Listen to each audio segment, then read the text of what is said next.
باقاعدہ آغاز تلاوت کلام مجید سے کرانا چاہوں گا،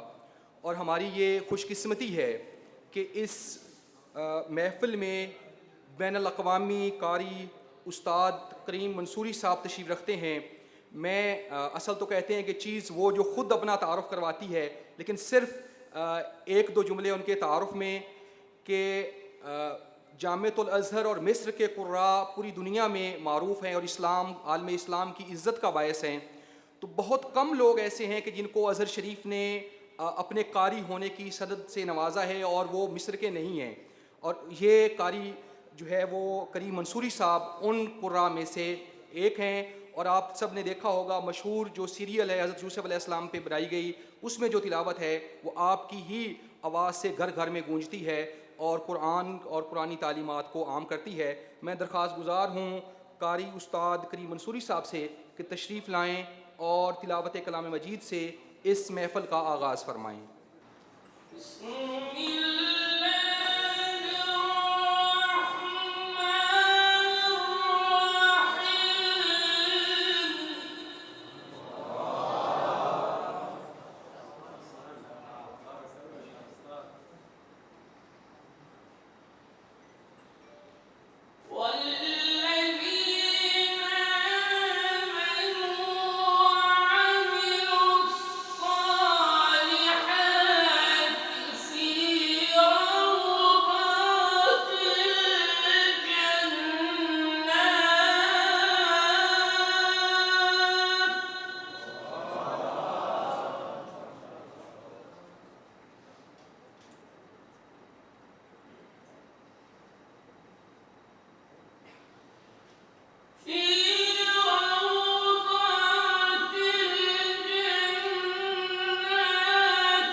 ذلك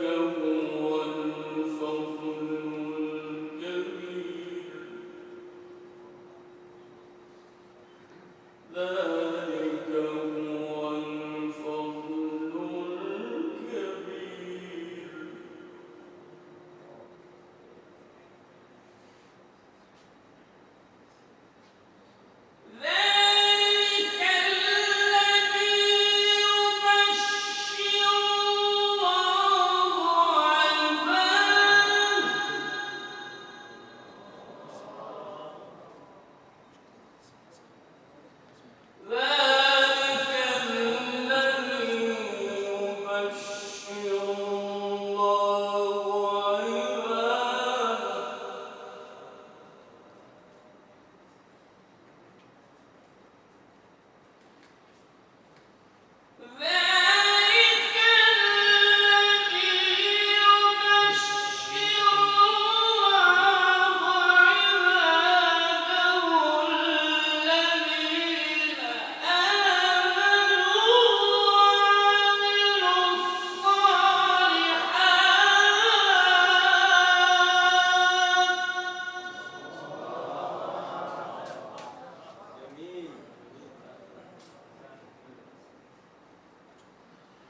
ماشاءاللہ سبحان اللہ، بہت ہی خوبصورت انداز میں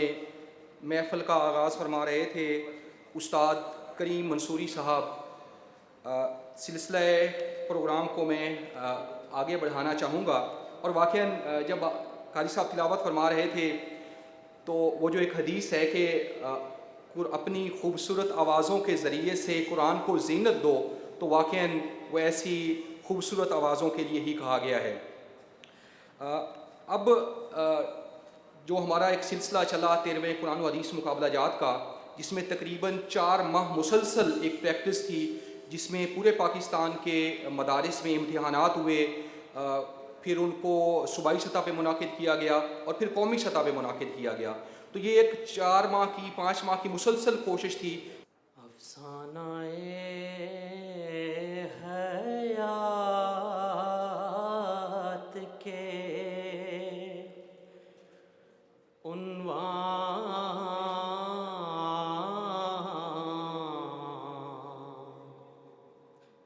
بدل گئے،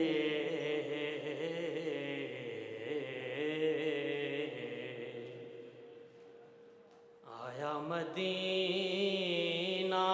یاد تو ارمان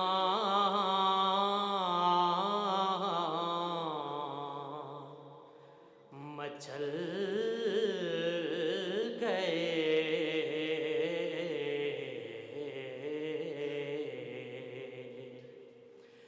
افسانہ حیات کے اور ان کے جمال پاک کی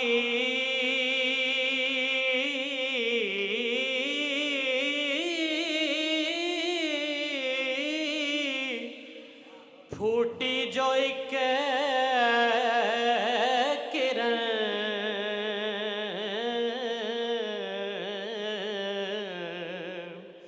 ان کے جمال پاک کی پھوٹی جو ایک کرن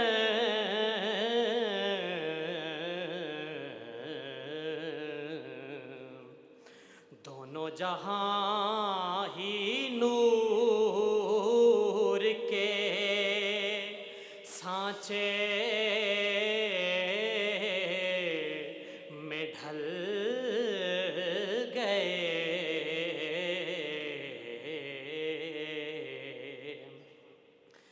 اور میرے رسول پاک نے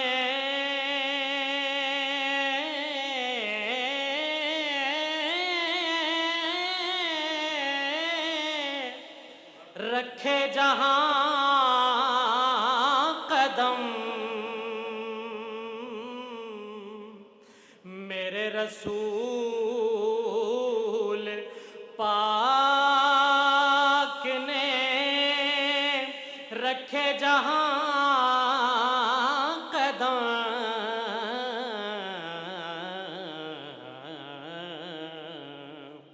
جنت جگہ وہ بن گئی پتھر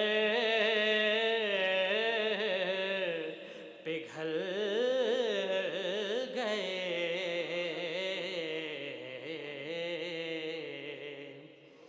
اور جس نے بچایا خلق کو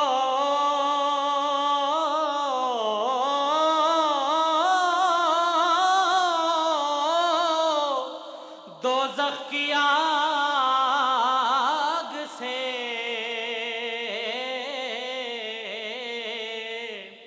جس نے بچایا خلق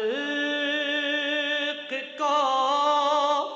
دوزخ کی آگ سے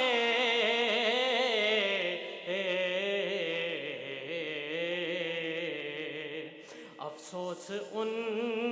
کی آل کے خیمے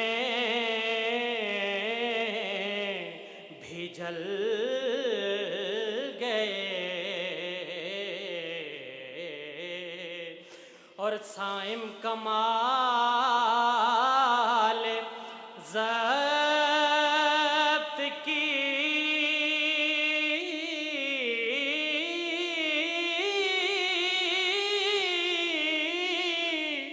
کوشش تو کی مگر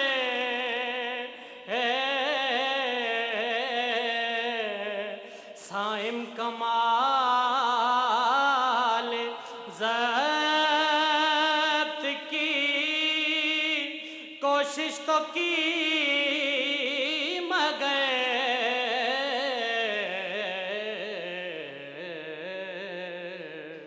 پلکوں کا ہلکا توڑ کر آنسو نکل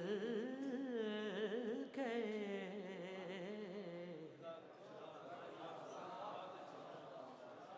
ماشاءاللہ بہت ہی خوبصورت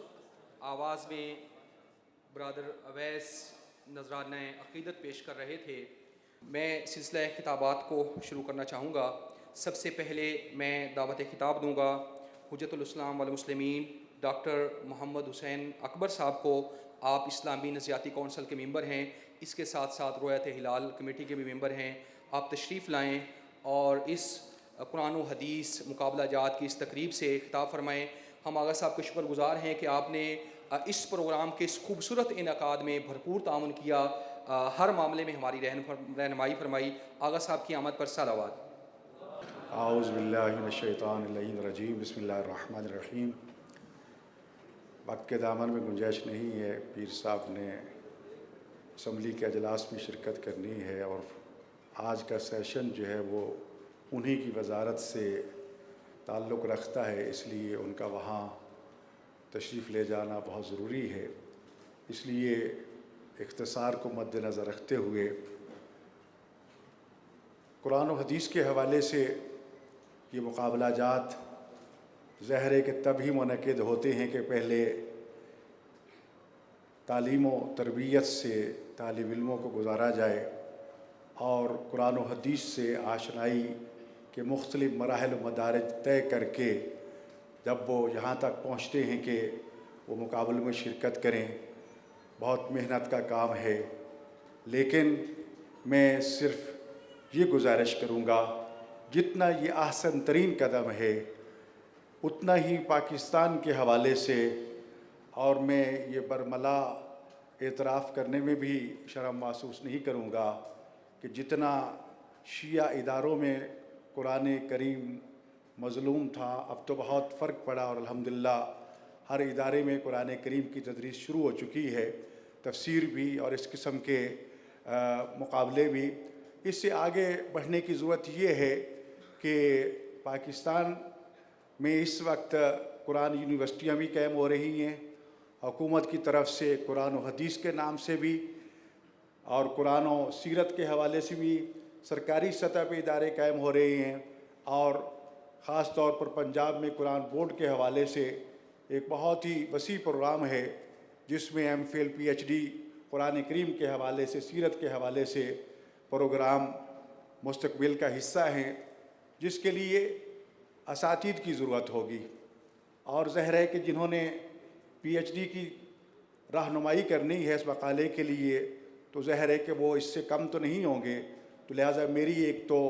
آپ تمام دوستوں سے گزارش ہے کہ اس سلسلے میں بھی توجہ دیجیے. یہ نہ ہو کہ کل جب خدمت گزاروں کی ضرورت پڑے تو ہمیں کوئی خادمین قرآن میں سے نہ ملے، پھر ہم کہیں گے جی ہمارا حصہ جو ہے وہ ہمیں نہیں دیا گیا. تو ایک تو میری درخواست یہ ہوگی کہ اس پہ توجہ دیں، اور خاص طور پر تفاسیر کے حوالے سے، ریسرچ کے حوالے سے مختلف آیات احکام ہیں، مثلا قصص ہیں، مختلف باقی چیزیں جو موجود ہیں قرآن کریم میں تو ان گنت موضوعات ہیں. تو اس حوالے سے بھی آپ لوگوں نے یہ کام کیا. اور میں تو پورے قرآن بورڈ کو ایران لے کے گیا تھا اور وہاں کے اداروں کا وزٹ کروایا، وہاں کے پرنٹنگ پریس، وہاں کی تعلیمی ادارے، وہاں کی قرآن یونیورسٹیاں اور قرات کے مقابلے. تو ہمارے وہ ساتھی جو شکوک و شبہات میں یا بدگمانی کا شکار تھے، غلط فہمیوں کی وجہ سے بہت سے ان کے شکوک و شبہات دور ہوئے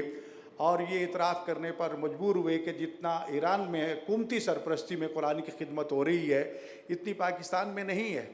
عوامی حلقوں میں بہت زیادہ، لیکن سرکاری حلقوں میں نہ ہونے کے برابر. تو اب حکومت نے بھی توجہ دی ہے اور پھر کل عنقریب اس چیز کی ضرورت پڑے گی. میری آپ ساتھیوں سے، معلمین سے، مربیین سے یہ گزارش ہے کہ اس پر توجہ دیجیے، ایسے اساتید تیار کیجیے کہ کل اگر وہاں پر ہمیں ایسے دوستوں کی ضرورت پڑے تو پھر ہم پریشان نہ ہوں کہ ہمارے پاس کوئی بندہ موجود نہیں ہے.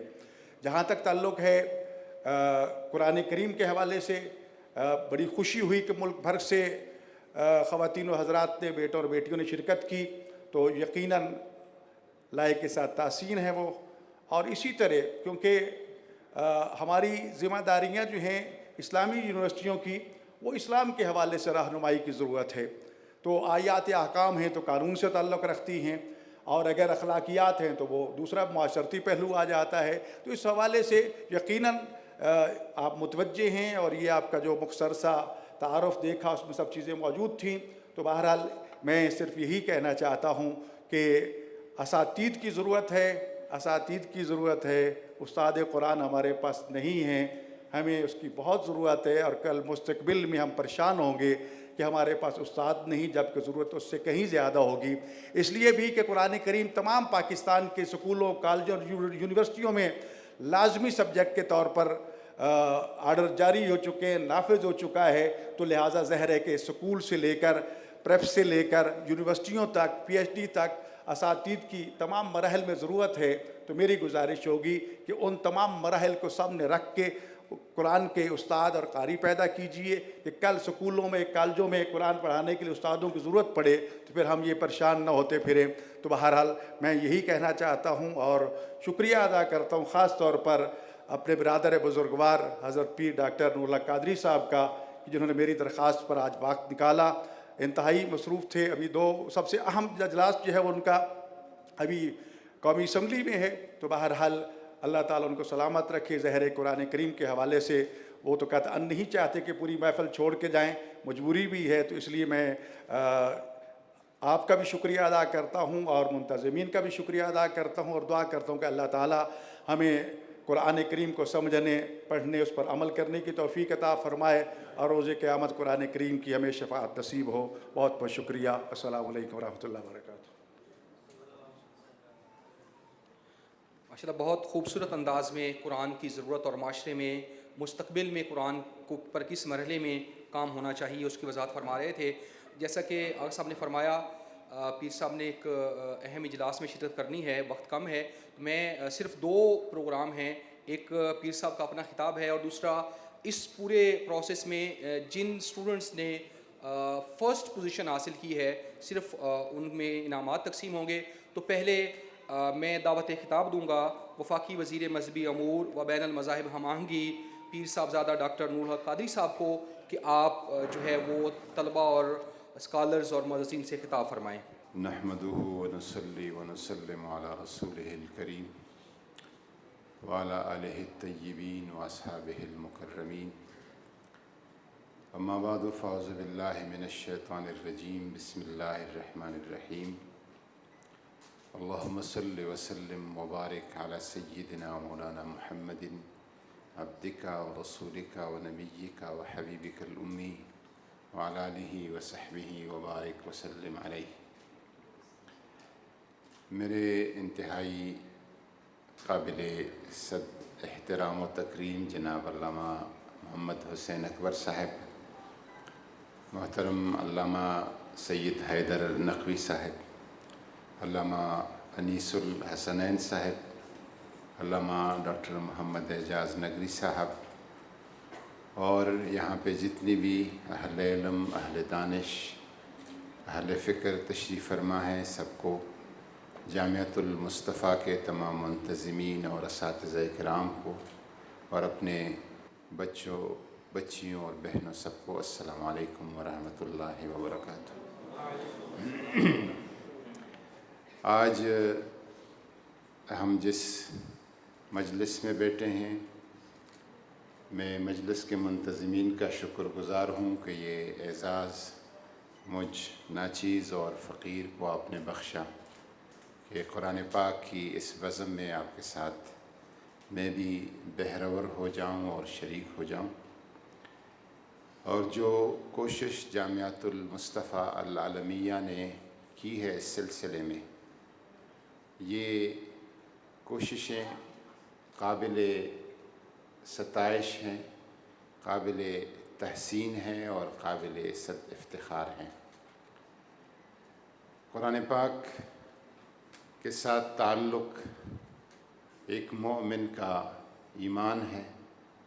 اور قرآن پاک کے بغیر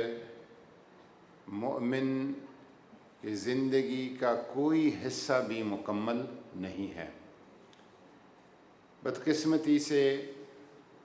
قرآن پاک کے ساتھ جو تعلق کا ایک ہمارا کلچر تھا، ایک ثقافت تھی اور ایک ماحول تھا، جو کہ اس امت کے اسلاف نے ہمیں پہنچایا تھا، اس سے ہم فراموش کر چکے، یاروگردانی کر چکے، اس کو وہ اہمیت نہیں ملی جو ملنی چاہیے تھی۔ میں نے کہیں پڑھا تھا کہ ایک عرب اپنے بیٹے کو بتا رہا تھا کہ جب آپ کسی صحرا میں، کسی جنگل میں، کسی دیہاتی علاقے میں، عرب کے دیہاتی علاقے میں گزریں گے اور رات کے وقت آپ کو کہیں جلتا ہوا چراغ نظر آئے گا تو یہ سمجھے کہ یہ قریشیوں کا، بنو ہاشم کا اور بنو عبد المطلب کا گھر ہے، کیونکہ انہوں نے رات کے وقت جو چراغ لگائے رکھے ہوتے ہیں،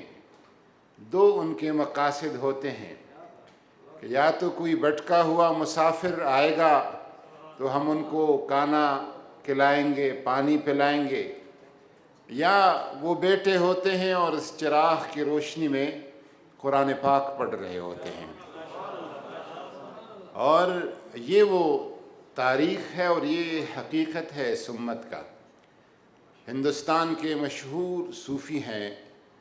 چشتی تصوف کا خواجہ بختیار کاکی،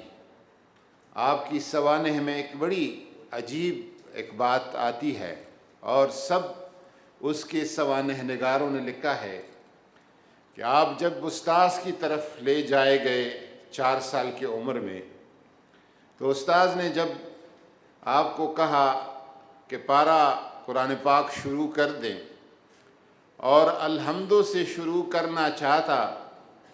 تو خواجہ بختیار کاکی نے کہا کہ سبحان الذی اسریٰ بعبدہ لیلا من المسجد الحرام الی المسجد الاقصی الذی بارکنا حولہ۔ یہ سورہ بنی اسرائیل سے 15ویں پارے سے شروع کیا۔ استاذ حیران ہوا کہ 4 سال کا بچہ، میں الحمدو پڑھاتا ہوں، فاتحہ پڑھاتا ہوں، یہ سورہ بنی اسرائیل 15ویں پارے تک پہنچ گیا۔ جب استاذ نے، جیسے ہم نے اب حافظ صاحب سے پوچھا مختلف جگہوں، استاذ نے پیچھے پوچھا تو 14 کے 14 پارے خواجہ صاحب کو 4 سال کی عمر میں آتے۔ اور پھر جب حقیقت معلوم ہوئی تو یہ تھی کہ جب خواجہ صاحب اپنے ماں کی گود میں تھے اور ماں کی رحم میں تھے، اس وقت آپ کی والدہ حافظ قرآن تھی اور قرآن پاک پڑھتی تھی۔ وہ جو یاداشت آپ کی تھی وہاں سے ان کو پہنچی تھی اور وہاں سے یاد کیا ہوا تھا۔ یہ اس امت کی، میں نے پہلے کہا کہ واقعہ بڑا عجیب ہے لیکن بزرگوں کی طرف منسوب ہے، اور میرا دل اس کو مانتا ہے کہ اگر، کیونکہ جو کچھ ہمیں ماہر نفسیات نے اور بچوں کے امور کے ماہرین بتاتے ہیں، وہ کہتے ہیں کہ بچہ 7 سال کے عمر تک زندگی کی آدھی سے زیادہ حقیقتیں اور چیزوں کو سیکھ لیتا ہے۔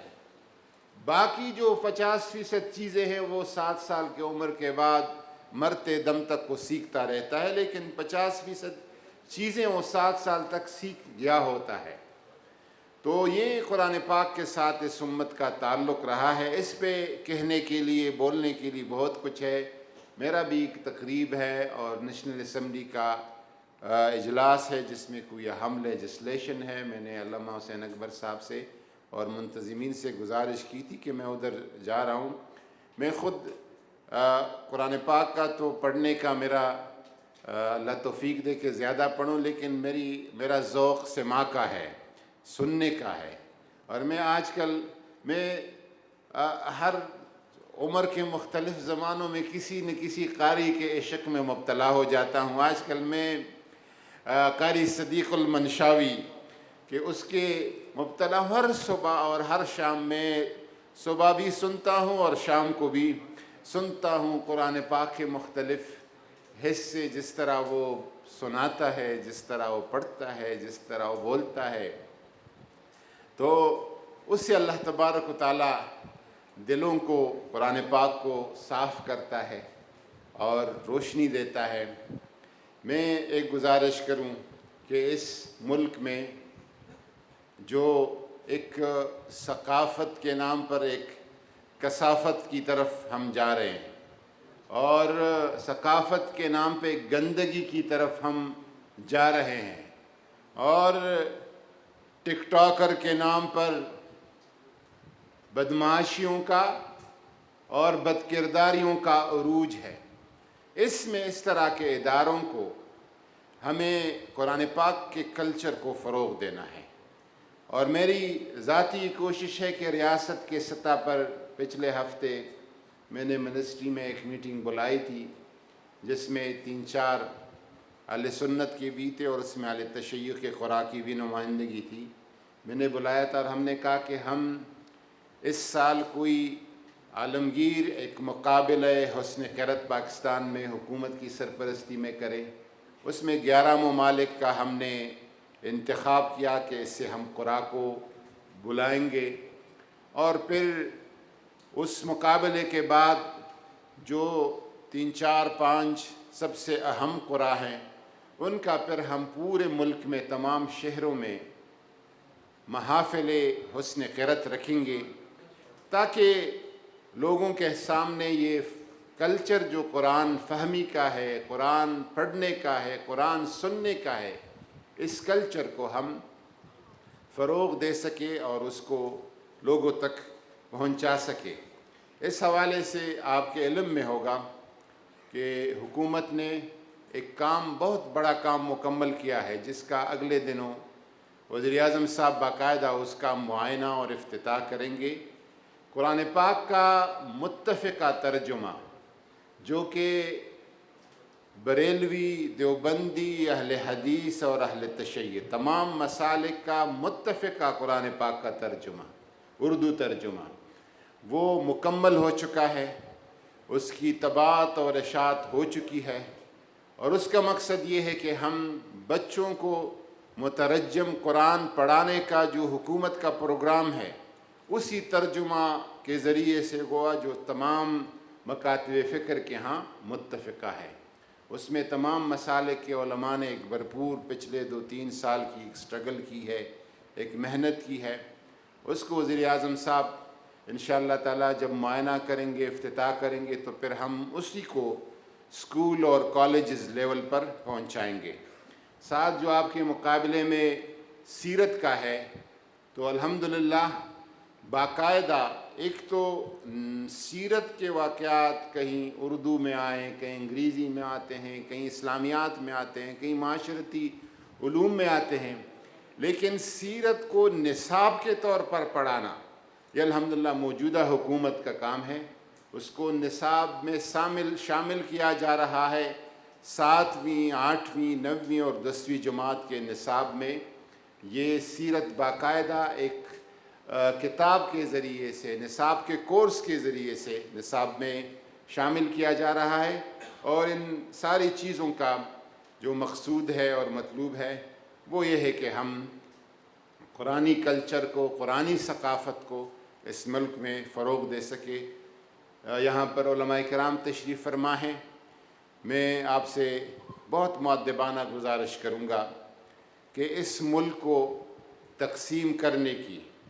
اور افراتفری کا شکار بنانے کی کوشش کی جا رہی ہے۔ نوجوانان ملت آپ کو بھی مخاطب ہوں، اور ہم نے اس سازش کو ناکام بنانا ہے۔ شیعہ کو سنی کے ساتھ لڑانے کا، سنی کو شیعہ کے ساتھ لڑانے کا پچھلے سال بھی یہ ایک بھرپور قسم کی منظم کوشش ہوئی ان لوگوں کی طرف سے جو اسلام کے بھی دشمن ہیں اور پاکستان کے بھی دشمن ہیں۔ ہم نے مل جل کر، متحد ہو کر، متفق ہو کر اس طرح کی کوششوں کو ناکام بنانا ہے۔ اور آج ابھی گاڑی میں علامہ حسین اکبر صاحب سے گزارش کر رہا تھا، ہم اکٹھے میرے آفس سے ادھر آ رہے تھے، میں نے کہا کہ کوشش یہ کرنی چاہیے کہ اس طرح کے لوگ جو کہ ائمہ اہل بیت اطہار کا نام بے ادبی اور گستاخی سے لیں گے اور اس سے وہ اپنا کوئی نام بنانے کی کوشش کریں گے، اگر وہ حضرت امام محمد الباقر یا امام جعفر الصادق یا امام موسیٰ کاظم یا امام علی الرضا علیہم السلام ان کے بارے میں کوئی گستاخی کرے گا کیا ہوگا؟ یہ تو جیسے سورج کی طرف کوئی تھوکتا ہے، وہ تھوک واپس آ کے اس کے چہرے پر گرے گا، اور اس کی بےخونی ہم نے کرنی ہے اپنے اتفاق اور اتحاد کا مظاہرہ کر کے۔ اور اس کے ساتھ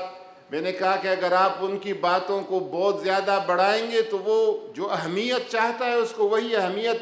ملے گی، اس کو انشاءاللہ تبارک و تعالی قانون بھی سزا دے گا، یہ ملک اور یہ معاشرہ بھی سزا دے گی، اور اللہ تبارک و تعالیٰ کا جو عذاب علیم ہوگا اس سے کبھی نہیں بچ سکے گا۔ میں آپ سے گزارش کروں گا کہ ہمارے صفوں میں اتفاق، اتحاد اور یگانگت کی ضرورت ہے۔ حضور نے فرمایا تھا انی ترکت فیکم امرین ان تمسکتم بہ لن تضلوا، کتاب اللہ و عطرتی۔ بعض لوگ سنتی کہتے ہیں، لیکن سنت اور عطرت میں کوئی فرق نہیں ہے۔ میرا اپنا جو تشریح ہے وہ یہی ہے کہ عطرت ہی سنت ہے اور سنت ہی عطرت کی شکل میں ہے۔ یہ دو چیزیں ہیں، اگر اس پہ ہم قائم و دائم رہے تو کبھی ہم خسارہ نہیں پائیں گے۔ وما علینا الا البلاغ۔ پروگرام کا سلسلہ برادران و خاران جاری ہے۔ ابھی اس سلسلے میں ہماری یہ خوش قسمتی ہے کہ پورے پاکستان میں کاروان قرآن کے نام سے قرآنی تعلیمات کو عام کرنے، قرآنی تعلیمات کو معاشرے کا حصہ بنانے اور قرآنی تعلیمات کو گھر گھر پہنچانے کا فریضہ سر انجام دے رہے ہیں۔ ہماری ریکویسٹ پر، ہماری درخواست پر تشریف لائے ہیں۔ میں درخواست گزار ہوں حجت الاسلام والمسلمین علامہ سید حیدر نقوی صاحب سے کہ آپ تشریف لائیں اور اس تقریب سے خطاب فرمائیں۔ واضح بلند صلوات۔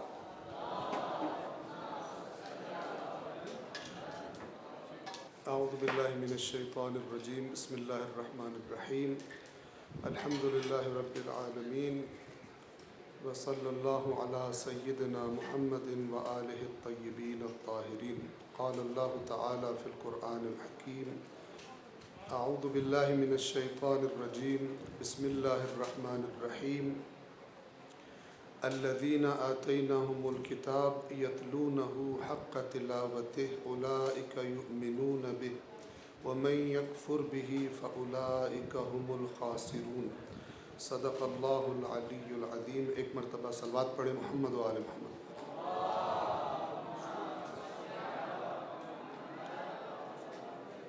بہت ہی مختصر، سب سے پہلے تو جامعۃ المصطفیٰ العالمیہ کی انتظامیہ علماء کرام کا شکر گزار ہوں کہ جنہوں نے یہ زحمت کی، سب سے پہلے قرآن و حدیث کے ان پروگرامز کو منعقد کرنے کی۔ اللہ تبارک و تعالیٰ ان سب کی توفیقات میں بہت اضافہ فرمائے۔ قرآن کریم کے حوالے سے ایک بات آپ کی خدمت میں عرض کرنا چاہتا ہوں۔ صرف زیادہ ٹائم آپ کا نہیں لوں گا، صرف یہ خواہش ہے، درخواست ہے آپ سے کہ جو یہاں پر موجود ہیں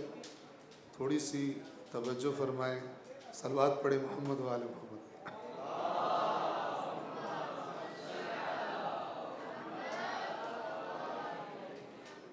ایک تجربہ اپنا آپ کی خدمت میں، جو پاکستان کے مختلف شہروں میں قرآن مجید کے درس دینے کے بعد چند چیزیں ایسی ہیں جو تقریباً ہر جگہ پیش آتی ہیں، تو ایک بات آپ کی خدمت میں عرض کرنا چاہوں گا اسی آیت کے حوالے سے کہ یہ جو سورۃ البقرہ کی آیت نمبر 121 آپ کے سامنے تلاوت کی ہے،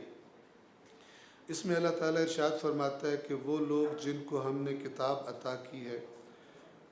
اور وہ اس طرح اس کتاب کی تلاوت کرتے ہیں جس طرح تلاوت کرنے کا حق ہے، یہی لوگ اس پر ایمان رکھتے ہیں، اور جس نے اس کا انکار کیا، اس سے کفر اختیار کیا، وہی لوگ خسارہ اٹھانے والے ہوں۔ توجہ فرمائیے گا، میں جب یہ آیت اکثر پاکستان کے مختلف شہروں میں لوگوں کے سامنے، مومنین کے سامنے تلاوت کرتا ہوں تو ان سے کہتا ہوں کہ اس آیت کے ہم دو حصے کرتے ہیں، اور ہم نے دیکھنا ہے کہ کس حصے میں ہم شامل ہیں اور کس حصے میں ہم شامل نہیں ہیں۔ تو پہلا حصہ کیا ہے؟ پہلا حصہ کیا ہے؟ توجہ، جو یہاں پہ بیٹھے ہوئے ہیں، آپ سے خصوصی طور پہ عرض کر رہا ہوں، قرآن و حدیث کے مسابقات میں، ان پروگرامز میں جنہوں نے حصہ لیا ہے، باقیوں کی نسبت آپ کی ذمہ داری بہت زیادہ ہے۔ ایک دفعہ مفسر قرآن قبلہ شیخ محسن علی نجفی صاحب کی خدمت میں حاضر تھا، تو وہ کہہ رہے تھے کہ اللہ کے نبی 2 چیزیں چھوڑ کر گئے تھے، ایک قرآن تھا اور ایک رسول اللہ کے اہل بیت تھے، اور اس امت نے دونوں پر ظلم کیا، قرآن بھی مظلوم اور اہل بیت اطہار بھی مظلوم۔ اہل بیت اطہار آج ہمارے درمیان اس طرح موجود نہیں ہے، لیکن قرآن ہمارے درمیان موجود ہے، تو ہم جبران کر سکتے ہیں، قرآن کو مظلومیت اور مہجوریت سے نکالنے کی کوشش کر کے کچھ اللہ کی بارگاہ میں یہ دکھا سکتے ہیں کہ اگر ہم اپنے ائمہ کے زمانے میں ہوتے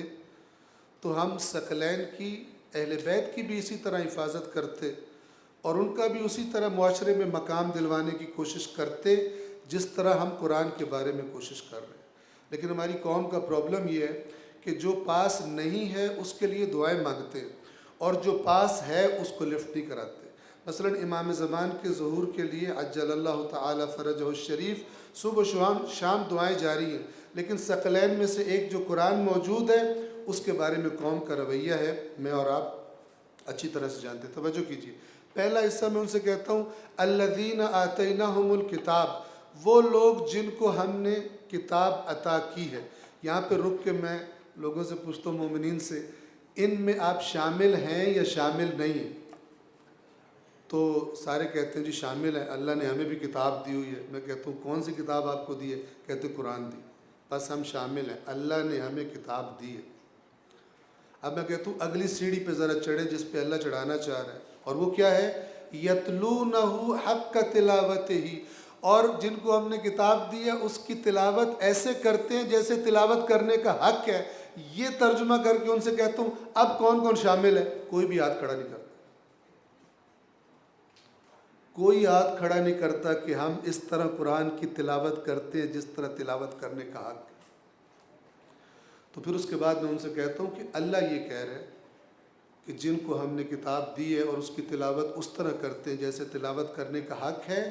اللہ کی نظروں میں یہ لوگ ہیں جو قرآن پر ایمان رکھتے ہیں۔ اللہ کی نظروں میں ان کی تلاوت کا انداز بتا رہا ہے، ان کا قرآن کے ساتھ کنیکشن، عشق، محبت بتا رہی ہے کہ ان کو اس کتاب کے حق ہونے پر، کامیابی کی چابی ہونے پر ان کو ایمان ہے، یعنی اعتماد ہے۔ ورنہ جس کو جس کتاب پر اعتماد ہے، جس کو جس نظریے پر اعتماد ہے، اس کے پیچھے دوڑ رہے۔ تو جس کو قرآن پر ایمان ہے اس کا قرآن کے ساتھ رابطہ، اس کا عمل گواہی دے رہا ہے اللہ کو کہ میں قرآن پر ایمان رکھتا ہوں۔ اور پھر آیت کا اختتام کہاں پہ ہوتا ہے؟ وَمَن يَكْفُرْ بِهِ فَأُولَٰئِكَ هُمُ الْخَاسِرُونَ، جس نے اس کا انکار کیا، اللہ تعالیٰ اعلان فرما رہا ہے، تو یہی لوگ خسارہ اٹھانے والے ہیں۔ سوچ کر تو میں آیا تھا کہ ایک اور حدیث بھی آپ کی خدمت میں عرض کروں گا، لیکن جب میں نے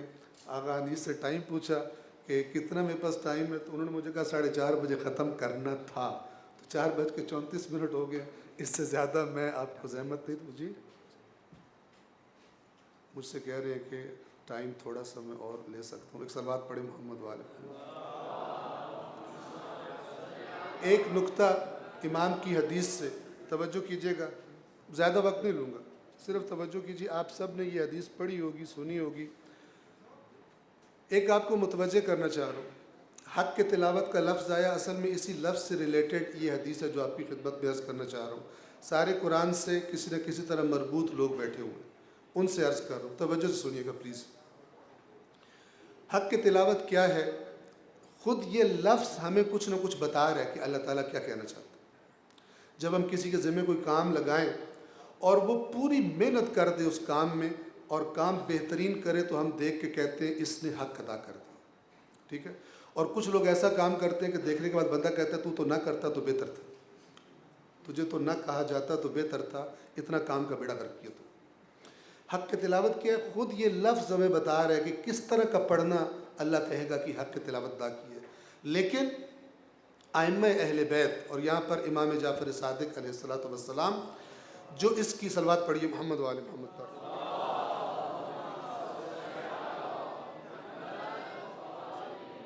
جو حق کے تلاوت المیہ دیکھیے، خاص طور پہ وہ لوگ کہ جو کہتے ہیں ہم دین اور دین کی ہر چیز اہل بیت سے لیتے ہیں، ذرا دیکھیے گا کہ امام قرآن پڑھنے کا کیا طریقہ بتا رہے ہیں، اور دیکھیے گا کہ ہمارے ہاں رائج کیا طریقہ ہے۔ میں صرف اس کا ترجمہ پڑھوں گا۔ دیکھیے امام فرماتے ہیں اسی آیت کے ذیل میں، اور یہ آیت نمبر 121 ہے، اس کے ذیل میں تفسیر کوثر میں، یہ میرے سامنے ہے، تفسیر کوثر میں بالکل شارٹ کر کے آغا شیخ محسن علی نجفی صاحب نے اسی حدیث کو اس کا ترجمہ کیا۔ میں انہی کے الفاظ پڑھ رہا ہوں کہ تلاوت کا حق ادا کرنے کے بارے میں امام جعفر صادق علیہ الصلوۃ والسلام سے روایت ہے، جو ارشاد القلوب اور مواہب الرحمن ان دو کتابوں کا ایڈریس دیا ہوا یہاں پر۔ حق کے تلاوت ادا کرنے والے وہ لوگ ہیں جو آیات کو ٹھہر ٹھہر کے پڑھتے ہیں، جنہوں نے سپیڈیں لگائی ہوتی ہیں وہ حق کے تلاوت سے آؤٹ ہے، وہ نہیں کرتے، اور انہیں سمجھنے کی کوشش کرتے ہیں۔ پورے پاکستان میں جہاں کہو قرآن کو اپنی زبان میں سمجھ کے پڑھو تو کہتے ہیں کہ قبلہ صاحب ثواب ملے گا کہ نہیں ملے گا۔ اتنے عاشق ہیں ثواب کے کہ قرآن جس لیے نازل ہوا اس کی پرواہ ہی کوئی نہیں، وہ ملے نہ ملے ثواب ضرور ملے۔ سمجھنے کی کوشش کرتے ہیں اور اس کے احکام پر عمل کرتے ہیں، اس کے وعدوں کی امید رکھتے ہیں، اس کی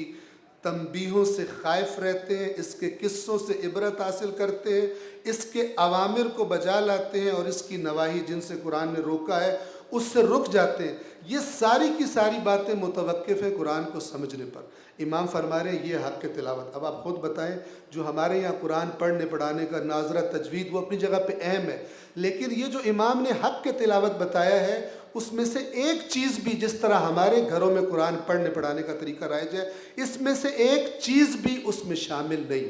یہ سارا کا سارا ڈیپینڈ کرتا ہے قرآن کو سمجھ کر پڑھنے پر۔ ہم نے دین کہاں سے لیا؟ قرآن سیکھنے کا پڑھنے کا طریقہ ہم نے کہاں سے لیا؟ اب دیکھیے اس کے بعد امام نے، یہاں پہ نہیں ہے لیکن جو ایکچوئل حدیث کے لفظ ہیں، اس کے بعد امام نے قسم کھائی، فرمایا اللہ کی قسم، حق کے تلاوت یہ نہیں ہے کہ تم قرآن کی آیات کو حفظ کر لو، حفظ کرنا سعادت ہے، لیکن اگر یہ اوپر والی چیزیں نہ ہو، غور و فکر، تدبر، عبرت، یہ نہ ہو، قرآن کے احکام پر عمل اگر یہ نہ ہو، امام نے فرمایا ما ہوا واللہ حفظ آیات، اللہ کی قسم یہ حق کے تلاوت یہ نہیں ہے کہ تم قرآن کی آیات کو حفظ کر لو، وہ درس حروف ہی، اور یہ کہ تم قرآن کے حروف کو اچھی طرح ادا کرنا اور انہیں پڑھنا سیکھ لو، اور وہ تلاوت سورت، اور یہ نہیں ہے کہ تم روز بتاؤ میں نے آج سورہ یاسین روز تلاوت کرتا ہوں، میں واقعہ روز تلاوت کرتا ہوں، یہ اللہ کی قسم حق کے تلاوت نہیں ہے۔ پھر اس کا سبب بتایا کیوں نہیں ہے، فرمایا حفظوا حروفہ واذاعوا حدودہ، ان لوگوں نے اس قرآن کے حروف کو حفظ کر لیا لیکن قرآن کی حدود کو ضائع کر دیا، اور پھر فرمایا وَإِنَّمَا هُوَ تَدَبُّرُ آیَاتِهِ وَالْعَمَلُ بِأَحْكَامِهِ، اور یہ حق کے تلاوت تو صرف اور صرف یہ ہے کہ قرآن کی آیات میں غور و فکر کیا جائے اور قرآن پہ احکام پر عمل کیا جائے۔ اور پھر امام نے اپنی بات کی دلیل کے طور پر آخر میں سورہ صاد کی ایک آیت پڑھی جس میں اللہ نے قرآن کا خود تعارف کروایا۔ کیا تعارف کروایا؟ کتابٌ،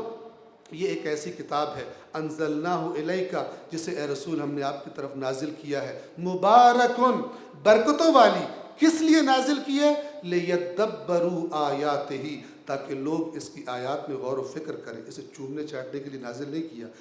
لیدبروا آیاتہ، اللہ کہہ رہے ہیں میں نے نازل اس لیے کیا ہے کہ اس کی آیات میں غور و فکر کریں، وَلِيَتَذَكَّرَ أُولُو الْأَلْبَابِ، اور تاکہ صاحبان عقل اس تدبر کے نتیجے میں نصیحت حاصل کریں۔ آپ سب خادمان قرآن ہیں، خادمان اطرت ہیں، ان چند ٹوٹے پھوٹے جملوں کو اپنے ذہن میں رکھیے گا۔ قرآن مجید کو جب بھی کھولیں، حق کے تلاوت جو امام نے بتایا ہے وہ ہمارے ذہن میں ہو، تاکہ قرآن جس لیے نازل ہوا ہے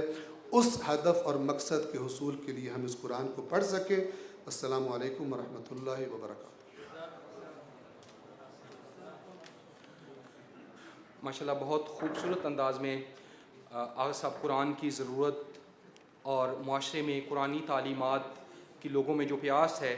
اور اس کے حوالے سے اپنے جو تجربات ہیں وہ شیئر کر رہے تھے۔ اللہ تعالی ہمیں معاشرے میں قرآن کو عام کر